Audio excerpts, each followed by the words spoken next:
Rasululloh aytadilar, dinor, dirham va matohlar quli bo'lgan ochofat kishilar xor bo'lsin. Agar dunyo berilsa rozi bo'ladi, berilmasa rozi bo'lmaydi.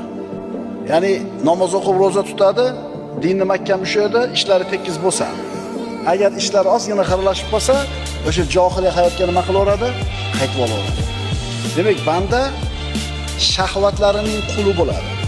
Ana shu shahvatlar insonni ustida hukmronlik qilishga harakat qiladi. Agar shahvatiga qul bo'lib qolsa inson, ana shu shahvati nima desa, o'shini qiladi. Ammo al-vajd martabasiga yetgan bo'lsangiz, shahvatlaringiz hech qachon ustingizda hokim bo'lmaydi. Xulosa, inson o'zining bashariyligini qachon yenga olar ekan?